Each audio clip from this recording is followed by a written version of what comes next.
Hello बच्चों, नमस्कार। स्वागत है आपका अपने परिवार अंकित एजुकेशन अड्डा पर। आज हम बात करने वाले हैं एसआई एवं सीआई की किस्त या इंस्टॉलमेंट पर आधारित प्रश्न। ठीक है, इसमें हम साधारण ब्याज और चक्रवृद्धि ब्याज दोनों की किस्त पर आधारित प्रश्न करेंगे और सभी में आप शॉर्ट ट्रिक का यूज़ करेंगे। ठीक है, तो आपको ये बनाना कैसे है, यहाँ पर लिखा है कौन सी वार्षिक किस्त 2210 रुपये की यहाँ पर ऋण की जगह ऋण लिखा है। ठीक है, ऋण को 7% वार्षिक साधारण ब्याज की दर से 4 वर्ष में अदा कर देगी। ठीक है, तो सबसे पहले जो हमने क्वेश्चन लिया है यहाँ पर क्या है, ऋण लिया है। ठीक है, धन लिखा है या ऋण।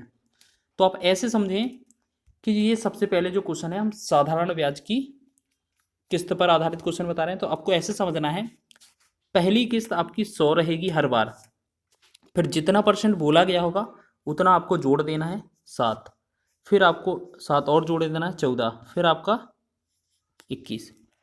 तो हमें सबसे पहले जो किस्त की राशि रहेगी वो हमारी 100 रहेगी। उसके बाद क्रमशः 7 जोड़ते जाना है अगली वाले में। ठीक है, 7 जोड़ेंगे तो 107 हो जाएगा, फिर 107 में 7 जोड़ेंगे तो 114, फिर 107 में जोड़ेंगे 114 में 7 जोड़ेंगे तो 121। पहले वर्ष, पहले, दूसरा, तीसरा, चौथा, 4 वर्ष के लिए बोला होगा तो हमने 4 बार करना है। 2 वर्ष बोला होगा तो 2 बार करना है। 5 वर्ष बोला होगा तो 5 बार लिखना है। ठीक है, फिर इन सबको टोटल कर लेना है हमें। ठीक है, इन सबको जोड़ेंगे तो ये बनेगा 442। ठीक, तो अब हमें निकालना क्या है, हमारे पास जो ऋण दिया है, जो मूल वैल्यू दी है 2210 रुपये, उसमें इसे हम क्या मानते हैं, पी। पी का मतलब है ये क्या हो जाएगा, हमारा धन हो जाएगा। धन या ऋण, धन बोल सकते हैं या ऋण बोल सकते हैं। ठीक है, जो हमारा मूलधन होगा उसे हम ऋण बोलेंगे, धन बोलेंगे। तो ये हमारा 442 है और क्वेश्चन में कितना दिया था 2210, तो हम इसे 442 से भाग करेंगे। ठीक, और ये जो पहला वाला है ना 100% ये होती है किस्त की राशि, तो किस्त ही हमसे पूछी जाती है। तो इसमें हम 100 का गुणा कर देते हैं, बस हमारा सॉल्यूशन हो जाता है। आप देख रहे होंगे 221 का ये 442 डबल लग रहा है, तो 221 एक बार जाएगा, 0 साथ में लिख लेंगे। तो यहाँ 221 का ये 442 2 बार चला जाएगा। 2 एकम 2, 2 से 2 पंचे 10। अब 5 का 100 में गुणा करेंगे तो ये बनेगा 500। 500 इस क्वेश्चन का राइट आंसर हो जाएगा आपका ऑप्शन नंबर बी। ठीक है, समझ में आया। ये साधारण ब्याज की किस्त पर आधारित प्रश्न था। तो इसी तरीके के हमने 4 प्रश्न लिए हैं साधारण ब्याज से रिलेटेड। कौन सी तिमाही किस्त 2120 रुपये की ऋण को, यहाँ पर ऋण फिर लिखा है। ठीक है, ऋण को 1 वर्ष में 16% प्रतिवर्ष की साधारण ब्याज से चुका देगी। अब ये साधारण ब्याज का क्वेश्चन है तो हमें क्या करना है, यहाँ पर तिमाही लिखा है तो तिमाही में कंडीशन होती है 4 का जो रेट होता है 4 का भाग करेंगे तो 16 में जो आपका नई रेट निकालेंगे 4 से भाग कर देना है तो ये बनेगा 4%। ठीक, टाइम में आपको 4 से गुणा करना पड़ता है, तो 1 में 4 का गुणा करेंगे तो ये बनेगा 4। 4 तिमाही हो जाएंगी। अब क्वेश्चन का पैटर्न वही है, आपका रेट कितना आई है 4, तो पहले हमारा एक 100 होता है, 4 जोड़ेंगे 104 होगा, फिर आपका 4 जोड़ेंगे तो 108 होगा, फिर आपका 112 हो जाएगा। तो पहला, दूसरा, तीसरा, चौथा, ये 4 हो गया ना नया समय। अब इनको क्या है, हम ऐड कर देंगे सभी को। ठीक है, तो ये हो जाएगा 424। तो अब ये क्या होता है, हमारा धन होता है। तो क्वेश्चन में हमें क्या दिया है, धन दिया है, तो धन में धन से भाग करेंगे। 2120 रुपये में हम 424 से भाग करेंगे, और किस्त की राशि पूछी जाती है तो हम 100 से गुणा कर देते हैं। ठीक है, यहाँ पर तो 100 से गुणा करेंगे तो 100 का यहाँ पर लिखेंगे। देखो 212 का ये डबल 424 लग रहा है ना, तो यहाँ पर एक बार जाएगा, एक जीरो लिख लेंगे और ये 2 गुना हो जाएगा। 2 से भाग करेंगे तो 1 2, 2 से 2 पंचे 10, 5 का 100 में गुणा करेंगे तो ये बनेगा 500। तो इसका भी आंसर 500 आ रहा है। चलिए, बहुत ही अच्छा है, आपका ऑप्शन नंबर डी इसका राइट हो जाएगा। ठीक है, ये भी आपका साधारण ब्याज से रिलेटेड है। तो इसमें आपके साधारण ब्याज से रिलेटेड क्वेश्चन की किस्त पर आधारित क्वेश्चन बताए जाने। अगला क्वेश्चन देखें, 80 रुपये की वार्षिक किस्त 5 वर्षों में 5% प्रतिवर्ष की दर से कितनी राशि की ऋण को चुकाएगी। तो यहाँ पर देखिए, आपको सबसे पहले कितना 5 वर्ष दिया जा रहा है 5%। तो पहले तो आपका 100 रहता है, फिर आप 5 जोड़ेंगे, फिर आप 5 जोड़ेंगे 110, फिर 15, फिर आपका 120।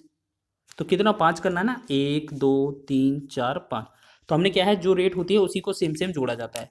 अब इनको सबको टोटल कर लेंगे हम जल्दी से। तो ये धन कितना बनेगा हमारा, 15 20 35 10 45 50, यानी कि ये बनेगा 550। ठीक, अब क्वेश्चन में हमें ये क्या है, मूलधन हो गया और किस्त कितना होती है 100।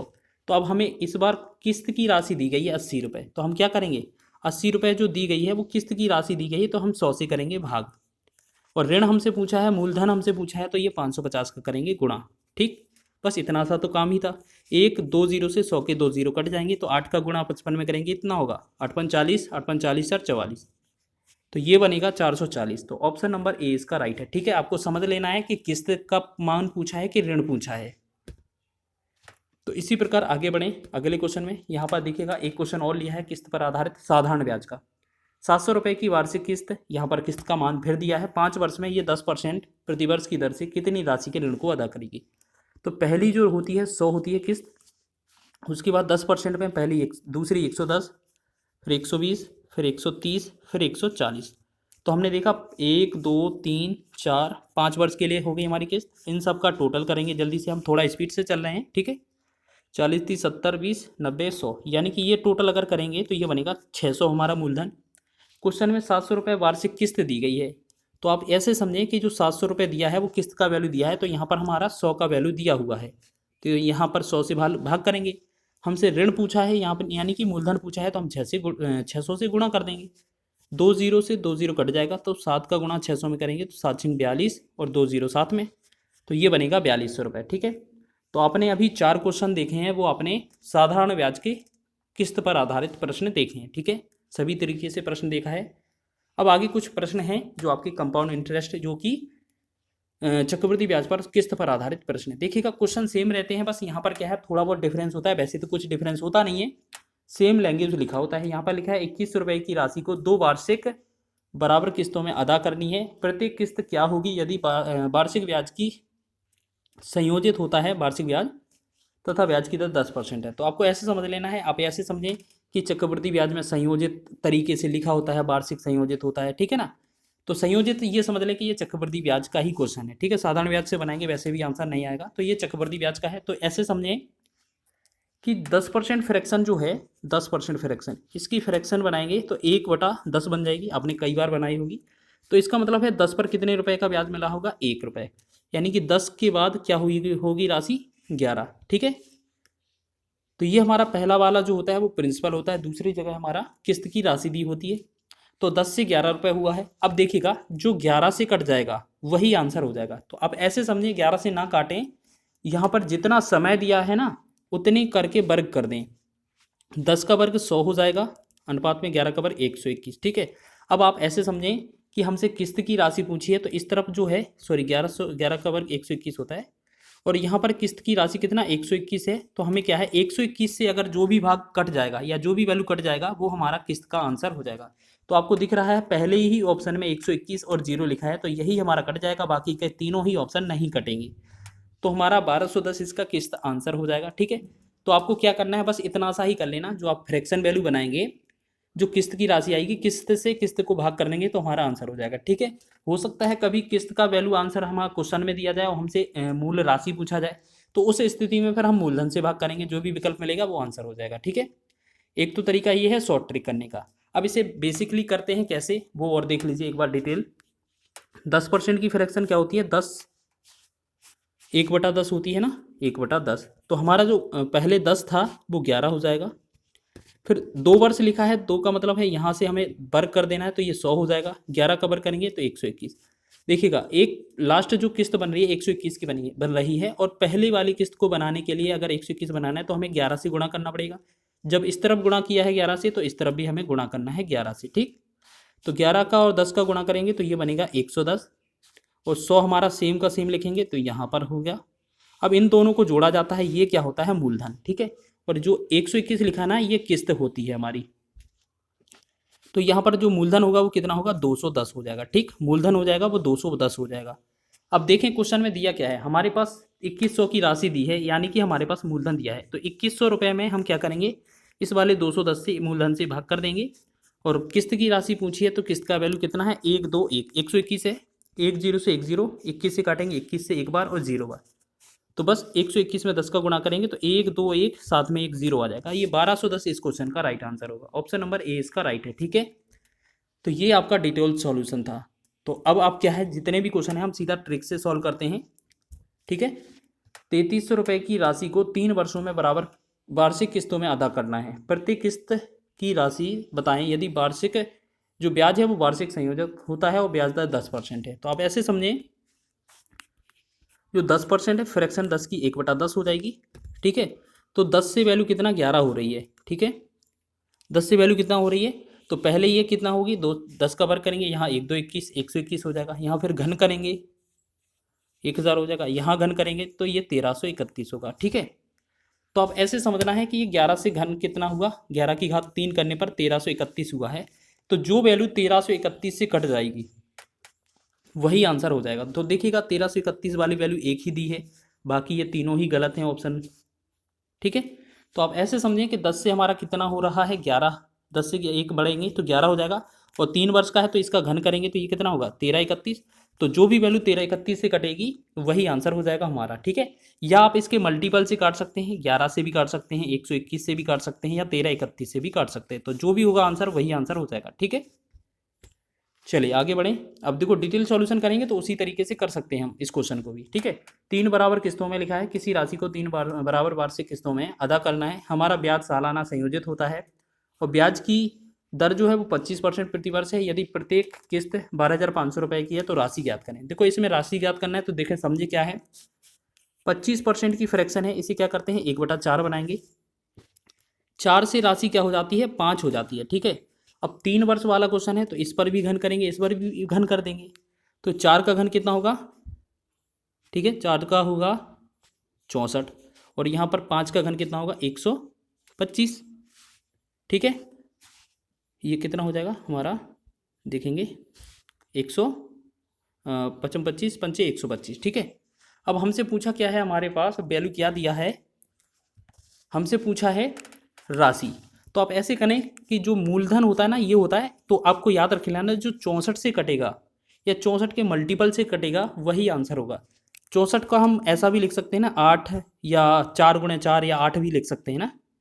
तो आप ऐसे समझे कि जो हमारा रेट फ्रैक्शन नीचे आया था इसे हम 4 भी लिख सकते थे, 16 भी लिख सकते थे, 64 भी लिख सकते थे, ये घन है ना। तो 4 16 64 में से किससे वैल्यू कट रहा है वो देख लेंगे। ठीक है, तो ऐसे करेंगे, 4 से तो सभी वैल्यू कट जाएंगी, तो एक काम करेंगे या तो 16 से काट के देख लीजिए या 64 से। तो 64 से ही भाग करें जो भी आपका मेन वैल्यू है। 64 से देखो 255 कटता नहीं है, 245 कटता नहीं है। ठीक है, और अगर हम बात करें इसमें तो ये कितना होगा, यहाँ पर देखेंगे एक सेकेंड, देखिएगा हम क्या करें। यहाँ पर देखो इस क्वेश्चन को करने के लिए हम क्या कर सकते हैं, देखो यहाँ पर क्वेश्चन में एरर हुआ है। ये जो 254 लिखा है ना इसकी जगह जैसे विकल्प आप ऐसे समझ लीजिए 256 00 विकल्प था। ठीक है, और आपको पता है 64 का ये जो है ना 256 64 से डिवाइड हो जाता है। ठीक है, वो गलती से विकल्प के ऑप्शन गलत लिखे गए हैं तो आप इसको मैनेज करिएगा। ठीक है, 64 चौके कितना होता है 256, तो ये हमारा ऑप्शन सही हो जाएगा 256 00। तो 3 वर्ष वाला हो गया। अब 2 प्रश्न और देख लीजिए जल्दी से। किसी राशि को 2 बराबर वार्षिक किस्तों में अदा करना है। प्रत्येक जो किस्त है वो 2809, यहाँ टेस्ट नहीं किस्त लिखा है। ठीक है, 2809 रुपये है। तो राशि ज्ञात करें यदि ब्याज वार्षिक संयोजित होता है। तो ऐसे समझ लें 6% की जो फ्रैक्शन है क्या बनेगी आपकी, कितनी बन जाएगी, देखो 6 से 6 ऊपर लिखेंगे, बटा में 100 लिख देंगे, तो 2 से डिवाइड करेंगे 3, 2 से डिवाइड करेंगे ये 50। ठीक है, तो ये कितना हो जाएगा, ये 50 से 53 बनेगा। ठीक, आपके पास जो 2809 रुपये है वो 53 का वैल्यू तो दिया ही है। आपका 2 वर्ष का किस्त है तो इसका 2 वर्ष का किस्त करेंगे तो इसका 50 का कितना होगा 2500, 2500 हो जाएगा ना। ठीक है, और इसमें क्या दिया है आपका, चलिए देखिएगा। अब इसमें एक काम करते हैं, इसको तो थोड़ा पहले हम इसको सॉल्व करके देख लेते हैं, एक बार इसको वेरीफाई कर लेते हैं क्या ये सही था। तो इसको डिटेल सॉल्यूशन कर लेते हैं, ये आंसर हो नहीं सकता है, एक बार चेक कर लेते हैं। देखो सबसे पहले 25 का फ्रैक्शन चेंज करेंगे तो 1/4 होगा। 4 से कितना होगा है वैल्यू 5, तो 4 से दूसरी बार 16 होगा, ये 25 हो जाएगा। ठीक है, ये हमारा 64 होगा, ये हमारा 125 हो जाएगा। 125 किस्त बनाने के लिए इसमें 5 से गुणा करना पड़ेगा, तो इसमें भी 5 से 16 पंचे 80 हो जाएगा। और इसमें आपको 25 से गुणा करना पड़ेगा, तो इसमें भी 25 से गुणा कर दें आप, तो 25 चौके 100 हो जाएगा यहाँ पर। और यहाँ पर ये 64 तो है ही, ठीक है वो गलती से हो गया। देखो इनको जोड़ेंगे तो 4 8 6 14 और 144। ठीक है, तो ये 144 मूलधन है हमारा, 125 हमारा मिश्रण। तो आप ऐसे समझें, यहाँ पर जोड़ कर दें, ये 244 से गलती से हो गया। ठीक, चलिए देखें तो हमें क्या है, यहाँ पर किस्त की राशि दी थी 12500, तो किस्त में हमारा कितना है 125 था, 125 से हम भाग करते हैं और गुणा में हमें 244 का मूल वैल्यू निकालना था 244। तो 125 से ये कट जाएगा पूरा 100 बार, और 100 को अगर हम 244 में गुणा करेंगे तो ये बनेगा 244 ठीक है, वो मिस्टेक हो गया था, वो गलती से आंसर बता दिया था कुछ और सोचकर। तो इसका आंसर आपका ए इसका आंसर हो जाएगा। ठीक है, तो मूलधन में आपको इस तरीके से डिटेल सॉल्यूशन करना ही पड़ेगा। चलिए देखें, देखिएगा, किसी राशि को 2 बराबर किस्तों में अदा करना है, प्रत्येक किस्त की राशि इतनी है। तो हम सबसे पहले 6% जो वैल्यू दिया है इसका वो निकालेंगे, तो ये 3/50 फ्रैक्शन हो जाएगा, यानी कि 50 से कितना हुआ है 53, और 2 वर्ष बोला है तो इसको हम 50 से वर्ग करेंगे तो ये बनेगा 2500, और 50 से इसको वर्ग करेंगे तो ये बनेगा 2809। ठीक, अब ऐसे समझना है 2809 बनाने के लिए ऊपर वाले को 53 से गुणा करना पड़ेगा, तो इस वाले में भी 53 से गुणा कर दीजिए आप। तो यहाँ 53 से गुणा करेंगे अगर 50 में, तो 0 5 दिया 15 5 25 1 26 2650 ही आ जाएगा, और यहाँ पर ये 2500 है ही हमारा। अगर इन दोनों को जोड़ेंगे तो मूलधन कितना होगा 0 5 1 और 5। ठीक, और किस्त कितना है ये 2809। तो आपको किस्त की वैल्यू कितना दिया था 2809, तो 2809 से हमें क्या करना है भाग करना है, और गुणा में इस वाले 5150 5150 का गुणा कर देना। ठीक है, 2809 से पूरा कट जाएगा, ये बनेगा 5150। तो यहाँ पर जो मूलधन बनेगा ये बनेगा 5150। ऑप्शन नंबर डी इसका राइट है। ठीक है, कोई भी ऑप्शन गलत नहीं है, सभी क्वेश्चन सही हैं, वो गलती से थोड़ा मिस्टेक कर दिया था। ठीक है, तो इस तरीके से आप बना सकते हैं डिटेल सॉल्यूशन करके। ठीक है, चलिए, तो इस प्रकार हमने सभी क्वेश्चनों को कवर कर लिया है जो आपके किस्त से रिलेटेड थे, चाहे आपका कंपाउंड इंटरेस्ट का हो चाहे आपका सिंपल इंटरेस्ट का हो। ठीक है, और अच्छे से सॉल्व करने का और प्रयास किया है, बताने का प्रयास किया है। तो अगर वीडियो अच्छा लगा है तो वीडियो को लाइक करें, शेयर करें, चैनल पर नए हैं तो चैनल को सब्सक्राइब कर लें।